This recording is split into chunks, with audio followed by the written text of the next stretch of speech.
नमस्कार दोस्तों, आप सभी का स्वागत है हमारे YouTube चैनल में। आज मैं आपके सामने एक सच्ची घटना यानी सच्ची कहानी जो हमारे भारतवर्ष में हुई है उस पर डालेंगे, जिसका नाम गंगूबाई था, जिसकी नामर्जी के चाहते हुए उसको वेश्यावृत्ति के धंधे में धकेल दिया था।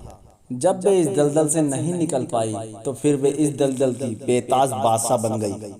बाद में उन्होंने अपनी तरह की कुछ लड़कियों की जान बचाई और फिर उन्हें अपने घर वापसी भेज दिया था।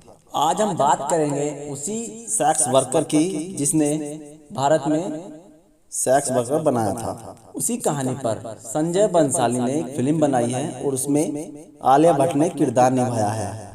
दोस्तों, आज हम बात करने जा रहे हैं 16 साल की लड़की की जो गुजरात से निकलकर मुंबई में राज करने लगी थी और दोस्तों जिसने मौका मिलते ही भारत की प्रधानमंत्री की बोलती बंद कर दी थी। दोस्तों, वीडियो शुरू करने पहले आप सभी से रिक्वेस्ट है कि भाई मेरा चैनल सब्सक्राइब करो। दोस्तों, इस कहानी की शुरुआत होती है गुजरात में स्थित ग्राम कोठियावाड़ से। उसी गांव के एक परिवार में एक लड़की का जन्म होता है जिसका नाम रखा गया गंगा। उस परिवार का रहन सहन काफी अच्छा था और परिवार के लोग रुपये पैसे से जुड़े हुए थे और वह परिवार अपनी लड़की को पढ़ा लिखाकर वकील बनाना चाहता था। लेकिन गंगा का मन तो एक फिल्मी करियर में बस गया था और उसने अपने मन में ठान लिया था कि बड़े होकर वह सिनेमा में ही काम करेगी। एक बार गंगा के घर पर एक नया अकाउंटेंट रखा गया। उस वक्त गंगा की उम्र महज होगी 15 साल। उस अकाउंटेंट का नाम था रमणी लाल। ये नौजवान अभी अभी मुंबई से लौटा था और उसे काफी फिल्मों का ज्ञान था। गंगा उससे फिल्मों की बात करती और धीरे धीरे ये बातें दोस्ती में बदल गई, दोस्ती से प्यार में बदल गई। गंगा और रमणी को बहुत अच्छे से पता था कि इस रिश्ते को इसके घर वाले कभी मना नहीं करेंगे, मना करेंगे यार। इसी वजह से दोनों ने भागने का प्लान बना लिया था।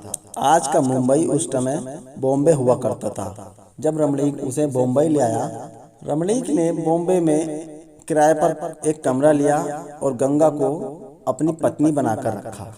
रमणीक ने एक दिन गंगा से कहा कि मेरे पास पैसे खत्म हो गए, जब तक कोई अच्छी नौकरी नहीं मिल जाती तो तुम मेरी मौसी के यहाँ चली जाओ। अगले दिन उसके कमरे के सामने एक टैक्सी आके रुकी जिसे रमणीक अपनी मौसी बता रहा था। उसने गंगा को उसके साथ भेज दिया। दोस्तों, किसी ने क्या खूब कहा है कि धोखे की भी एक खासियत है, जो धोखा देता है वो खास ही देता है। अब होती कहानी की असली शुरुआत। गंगा इस बात से बेखबर थी कि जिसे वे सब कुछ छोड़ छाड़ कर उसके साथ आई है। मात्र 500 में भी उसे कोठे पर बेच डाला था।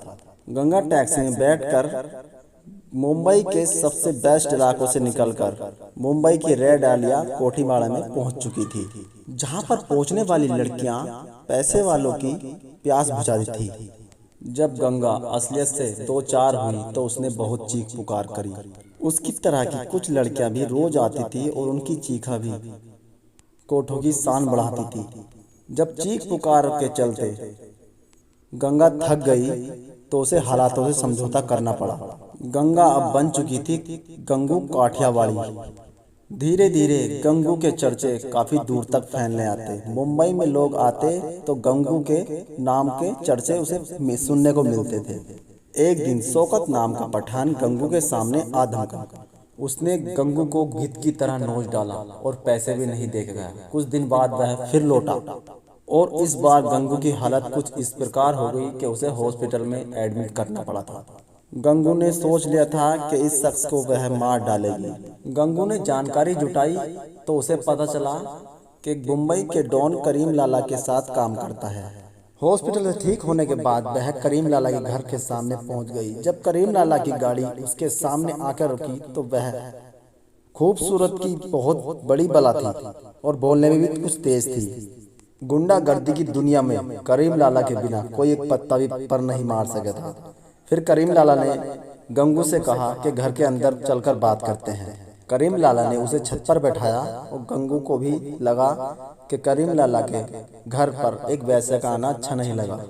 जब करीम लाला गंगू के पास आया तो उसने गंगू से पूछा कि उसने अभी तक कुछ खाया क्यों नहीं। उसने इसलिए नहीं खाया कि जब मैं आपके घर आकर आप सबको अपवित्र कर सकती हूँ तो उसके रसोई के बर्तन छूकर पूरे घर वालों को क्यों अपवित्र करूँ। यह सुनकर करीम लाला बहुत शौक हो गया। फिर करीम लाला ने उसे उसके आने का कारण पूछा। फिर गंगू ने उसे सारी बात बताई। करीम लाला ने अपने मन में सोचा कि उसका ही आदमी कोई उसके नाम पर उसके नाम की धज्जियां उड़ा रहा है। फिर करीम लाला ने उससे कहा कि अगली बार को वह आदमी आपकी तुम्हारे पास आए तो मुझे बताना, मैं उसे देख लूंगा। तो फिर गंगू ने उसे कहा कि आप मेरे राखी भाई हुए, क्योंकि इतना महसूस किसी ने नहीं कराया जितना आपने मुझे अपनापन देकर कराया है। फिर 3 हफ्तों बाद वह पठान फिर गंगू के पास आया और हमला किया। नीचे खड़ा खबरी लाल भाग के गया और करीम लाला को वहां ले आया। करीम लाला ने उससे दरवाजा खोलने को कहा। शौकत खान ने गुस्से में दरवाजा खोला तो सामने खड़ा था करीम लाला, मुंबई का डॉन। और फिर करीम लाला ने मार मार कर उसे अधमरा कर दिया और चेतावनी देकर गया कि गंगू मेरी राखी बहन है, अगर कोई उसे हाथ लगाएगा तो वो हाथ काट दिया जाएगा। इसके बाद गंगू की धाक जम गई कमाठीपुरा में। फिर कुछ समय बाद घरवाली के इलेक्शन हुए। घरवाली के इलेक्शन जो 25-30 माला तक होते हैं वो छोटा घरवाली के इलेक्शन होते हैं। जो पूरी बिल्डिंग के इलेक्शन होते हैं वो बड़ी घरवाली के होते हैं। तो बड़ी घरवाली का इलेक्शन उन्होंने जीत लिया था गंगू भाई ने। अब गंगा गंगूबाई बन चुकी थी। समय के चलते हुए पहले गंगा, फिर गंगू, फिर गंगूबाई, फिर कमाठीपुरा की प्रमुख बन गई थी। 1960 और 1970 के समय में गंगू का काफी दबदबा रहा था। गंगूबाई अन्य सेक्स वर्करों की माँ की तरह थी। उन्होंने साड़ी ब्लाउज पहनना शुरू कर दिया था और वह गाड़ी में चला करती थी। उन्होंने ऐसी लड़कियों की काफी मदद की जिन्हें धोखा देकर वैश्यालयों में भेजा गया था। उन्होंने वापसी घर भेजा दिया। गंगू का एक और किस्सा बड़ा ही प्रसिद्ध है। 1960 के दशक में कमाठीपुरा 1960 के दशक में उनका एक किस्सा बड़ा ही प्रसिद्ध था। कमाठीपुरा में जब हाई स्कूल गर्ल्स कॉलेज खोला गया, यहाँ पर आवाज उठी कि यहाँ का वैश्यालय को बंद कर दिया जाना चाहिए। यहाँ पर जो वैश्या रहती हैं इन बच्चों पर उनका प्रभाव पड़ सकता है।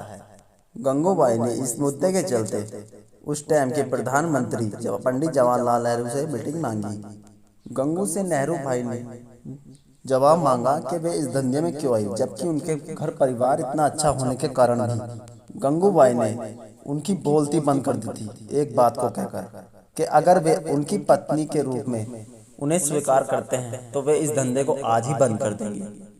इस बात को सुनकर पंडित जवाहरलाल नेहरू बहुत शौक हुए। फिर गंगू ने कहा कि आप परेशान ना हो कि कहना तो बहुत आसान है, करना बहुत मुश्किल। ये मीटिंग यहीं पर ख़त्म हो जाती थी और फिर नेहरू जी ने कहा कि उनकी मांगों पर ध्यान देंगे। तो दोस्तों, कैसी लगी ये कहानी? ये कहानी एक सच्चा घटना पर आधारित है। आपको अच्छी लगी हो तो मेरी वीडियो को लाइक और चैनल को सब्सक्राइब जरूर करके जाइए।